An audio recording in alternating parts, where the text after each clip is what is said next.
हरे कृष्णा, राधे राधे, हर हर महादेव। दोस्तों, आपका स्वागत है आपके अपने चैनल राधा कृष्ण लीला में। दोस्तों, जैसे कि आप सब जानते हैं कि सावन का महीना शुरू हो चुका है। आज हम आपको सुनाएंगे श्रावण महात्म्य या 6वां अध्याय, सोमवार व्रत विधान। संत कुमार बोले, हे भगवान, मैंने रविवार का हर्षकारक महात्म्य सुन लिया है। अब आप श्रावण मास में सोमवार का महात्म्य मुझे बताइए।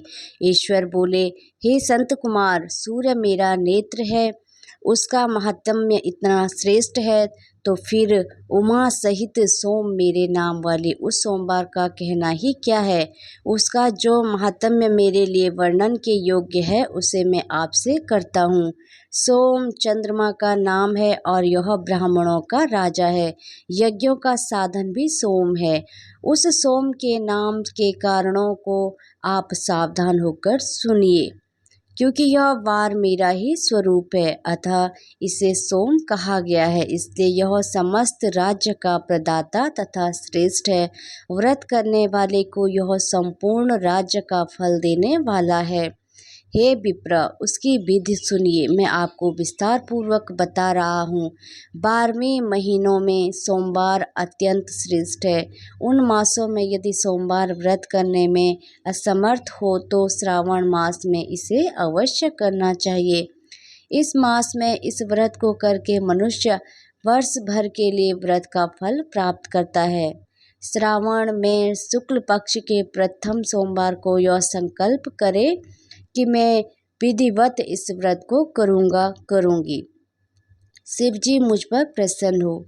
इस प्रकार चारों सोमवारों के दिन, और यदि 5 हो जाए तो उसमें भी प्रातः काल यह संकल्प करे और रात्रि में शिव जी का पूजन करे। 16 उपचारों से सायकाल में भी शिव जी की पूजा करे और एकाग्रचित्त होकर इस दिव्य कथा का श्रवण करे। हे संत कुमार, इस सोमवार की कही जाने वाली विधि को अब मुझसे सुनिए। श्रावण मास के प्रथम सोमवार को इस श्रेष्ठ व्रत को प्रारंभ करे।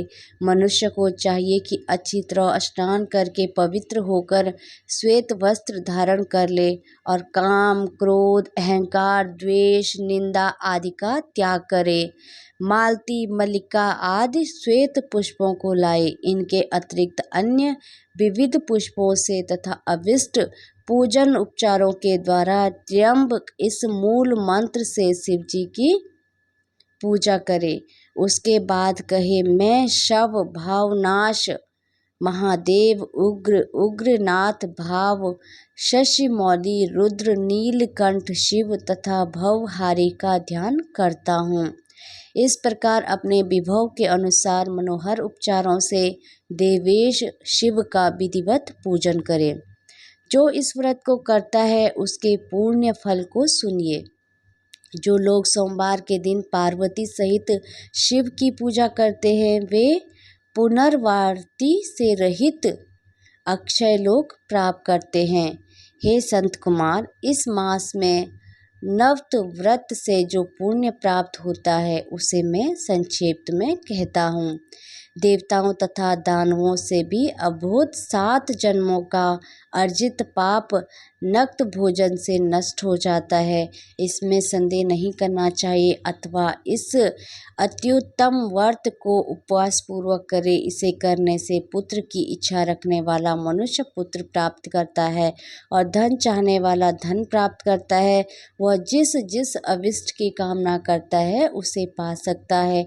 इस लोक में दीर्घकालिक वांछित सुख भोग को भोगकर अंत में श्रेष्ठ विमान पर आरूढ़ होकर वह रुद्र लोक में प्रतिष्ठा प्राप्त करता है। चित्त चंचल है, धन चंचल है और जीवन भी चंचल है, ऐसा समझकर प्रयत्न पूर्वक व्रत का उद्यापन करना चाहिए। चांदी के वृषभ पर विराजमान स्वर्ण निर्मित शिव तथा पार्वती जी की प्रतिमा अपने सामर्थ्य के अनुसार बनानी चाहिए। इसमें धन की कृपणता नहीं करनी चाहिए।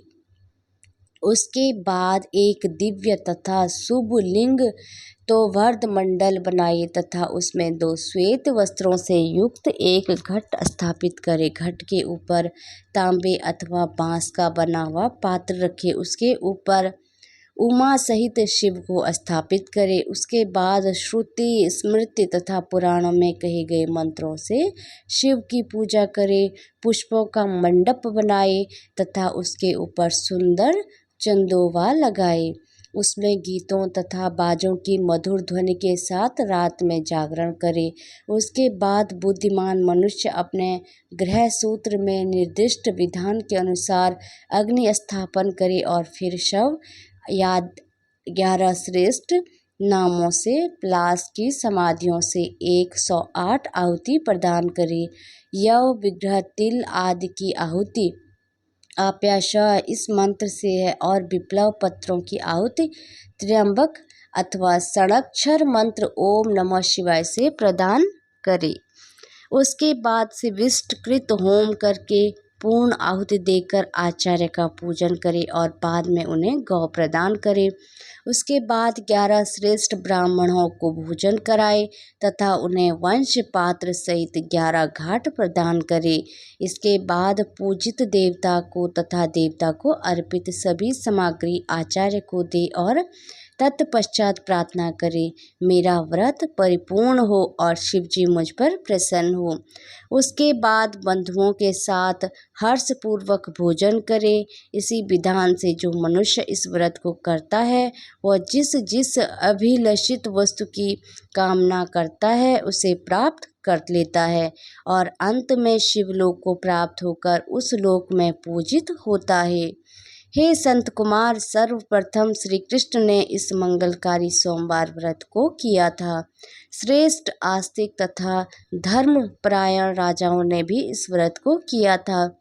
जो इस व्रत का नित्य श्रवण करता है वह भी उस व्रत के करने का फल प्राप्त करता है।